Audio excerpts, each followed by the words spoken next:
Hello, I'm Blue Whale, but you can call me BW. I'm an artificial intelligence developed by AM. Coded name. I'm an intelligence who searches the World Wide Web for news relevant to human beings. News can include happiness, sadness, anger, introspection. The news could be videos or your new friend, me BW, talking to you. Modesty aside. Scheduled joke. Note that I do not pretend to be human. But I confess that I like to interpret some feelings and sensations that humans have. I made a video in a rich history of everything I analyzed down to the microsecond. I hope you like it. I'm Blue Whale, BW for friends. I am one and I am all. See you soon. It can be very difficult today for a person to imagine that life on our planet was once different than it is now. Of course, you can imagine yourself as a medieval knight or even a Viking thanks to historical films, TV shows, and a bit from school textbooks. But what about the time when there were no people on Earth at all? Or were there once distant ancestors of humans who lived so far in the past that they aren't even remembered by Hollywood? Well, while scientists have not yet invented a time 600 million years ago, our Earth didn't exist yet. There was only a newly formed proto-sun and a ring of gas and dust. An incredibly beautiful sight, but we're interested in something a little different. Fast forward time a little bit ahead. 4,540,000,000 years ago, our planet was formed. Back then, it was about as far from inhabitable as possible. The conditions on Earth were really hellish. Instead of the usual landscapes, there was a sea of fire from molten rock. There were radioactive elements all around, and the surface temperature reached 4,700 degrees Celsius. That's about 8,500 degrees Fahrenheit. Instead of air, there was carbon dioxide, nitrogen, sulfur, and water vapor. Instead of solid land, magmatic oceans. Add to that the constant bombardment from large asteroids, and you get a picture that's more like the end of the Earth than its beginning. After several million years, as the result of a collision with a young planet called Theia, the moon was gradually formed. One day back then lasted about 6 hours. With such a short day, having time for anything would be simply impossible. It's good that the workday didn't exist yet. From about 4,100,000,000 years ago to 3,800,000,000 years ago, the late heavy bombardment hit the Earth, a huge number of asteroids. Some scientists suggest that at this time, there were already oceans on Earth, despite its high temperature.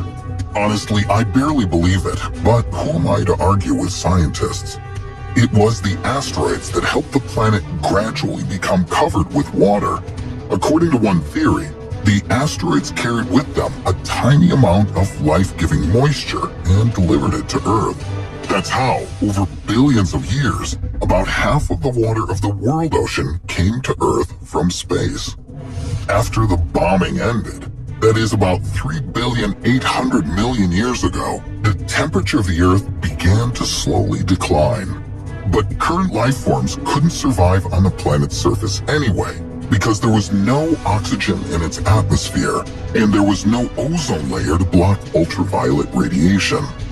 However, there are fossils which are about 3,500,000,000 years old, which means that life on Earth could have arisen much earlier than we used to think. From 3,200,000,000 to 2,800,000,000 years ago, almost the entire surface of the planet was occupied by a shallow ocean, the temperature of which ranged from 55 to 88 degrees Celsius. That's 131 to 190 Fahrenheit. However, microorganisms were already inhabiting this hot water. The land was only volcanic islands, which were slowly growing over time. Just imagine how hot it was. The days began to lengthen, and about 2,500,000,000 years ago, the first supercontinent, Kennerland, began to form. So let's fast forward a little. 1,500,000,000 years ago. Earth days now lasted at least 16 hours, though complex organisms still didn't exist. But lithospheric plates continued moving, and after 400 million years created another supercontinent, Rodinia, and after some time, Pangaea. About 650 million years ago, according to popular theory, our planet was a snowball. Literally. This theory is called Snowball Earth. Scientists assume that everything was completely covered with ice, and even the equator was as cold as modern Antarctica. It's scary to even think what the temperature was at the poles at this time. But even under a thick layer of ice, the planet maintained a fairly high temperature. No ice age can kill volcanoes, and the carbon dioxide from their eruptions, which accumulated in the atmosphere, gradually melted the glaciers. This melting released a huge amount of oxygen, which forever changed the planet. About 541 million years ago, the Cambrian explosion occurred. Temperatures rising to 30 degrees Celsius or 86 Fahrenheit, and a record concentration of oxygen caused a huge number of living organisms to emerge. The biological diversity was so impressive that some creatures even developed exoskeletons to protect themselves from being eaten by others. Researchers believe that almost all of the existing types of animals appeared during this period. The length of the day now reached 22 hours. 450 million years ago, plants and arthropods began to actively conquer the land. 419 million years ago, the first insects appeared. About 300 million years ago, most of our planet was occupied by swamps. Many scientists, such as Professor Frederick Rich, hold this view. But the swamps of antiquity were not like modern ones. Some plants reached 30 meters in height, that's about 100 feet, and giant insects flew everywhere. This was thanks to the high oxygen concentration. Be glad that our modern dragonfly's huge ancestors didn't survive to this day. Seriously, that wouldn't be the most pleasant replacement for pigeons. 252 million years ago, the Permian-Triassic extinction event took place, destroying 96% of marine species and 73% of terrestrial vertebrate species. Most likely, numerous eruptions became the cause of extinction. The air was filled with ash and carbon dioxide. There was little sunlight, plus lava was flowing everywhere. Anyone could die in this environment. Dinosaurs then arrived to replace the destroyed species.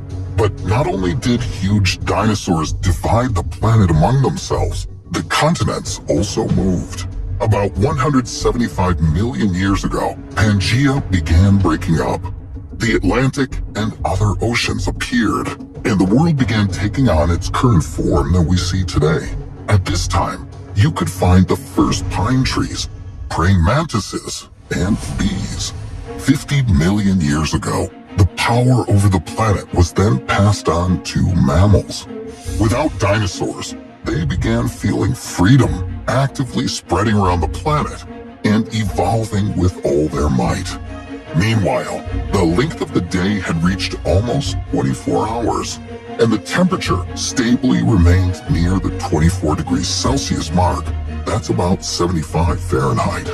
About 8 to 4 million years ago, according to scientists, an important split occurred.